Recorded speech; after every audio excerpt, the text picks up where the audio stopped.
नमस्कार।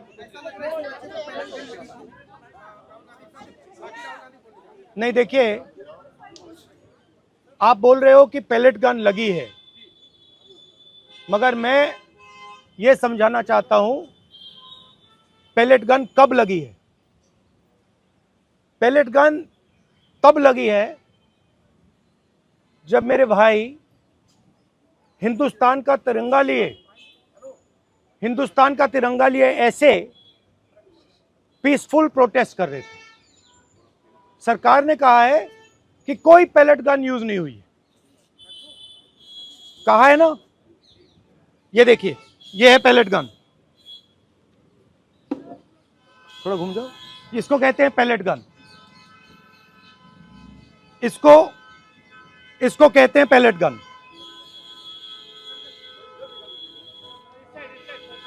ठीक है, और इनकी आंख डैमेज हो गई है, इनकी आंख से इनको दिखाई नहीं दे रहा है।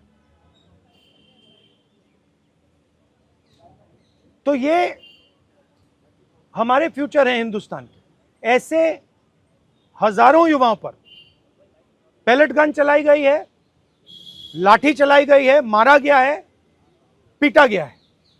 और ये क्या कर रहे हैं? पीसफुल प्रोटेस्ट कर रहे हैं। क्यों कर रहे हैं? इनका पेपर लीक हुआ है।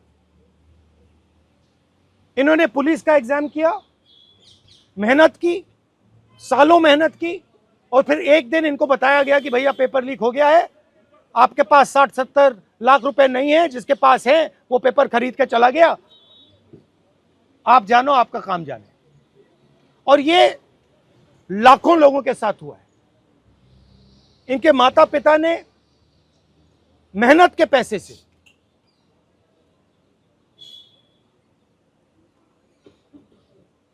इनको अपॉर्चुनिटी दी।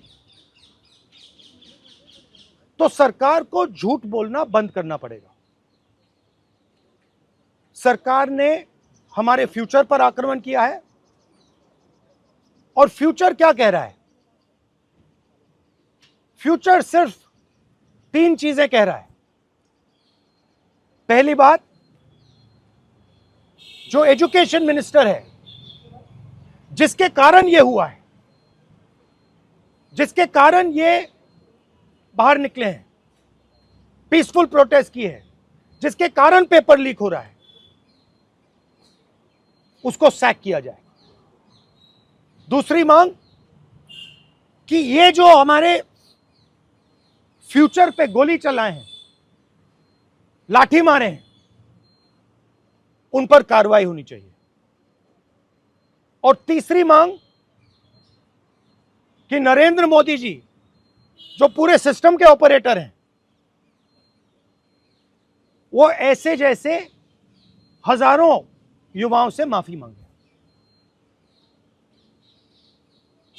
इनका फिजिकल डैमेज हुआ है। मैं आपसे कह नहीं सकता हूं कि इनकी आंख बचेगी नहीं बचेगी। इनकी कोई गलती नहीं है। तो ये 3 मांगे हैं। हमारे स्टूडेंट्स को मारना बंद कीजिए, धमकाना बंद कीजिए, और ये मांगे पूरी कीजिए। यही मैसेज है। हाँ, हरियाणा सवाल है, अभी जेपी नड्डा और जो मंत्री गए थे सीजेपी से बात करने, वो कह रहे 2 मांग पर तो सहमति हमारी बन गई है कि जो मुकदमा हुआ उसे दर्ज करने से वापस कर लेंगे और एक्शन भी ले लेंगे, लेकिन जो मुख्य मांग है धर्मेंद्र प्रधान का इस्तीफा, वो कह रहे हैं कल दोपहर में इस पे बात करेंगे। हमने पोजीशन क्लियर कर दी है, स्टूडेंट्स ने पोजीशन क्लियर कर दी है। जो उनकी मांग है उसे हम रिपीट कर रहे हैं। Dharmendra Pradhan is a criminal education minister. He has to be removed. He is a symbol of the collapse of our education system. He has to go. He is the reason my brother has got shot. He is the reason thousands of people are outside. He has to go. Thank you.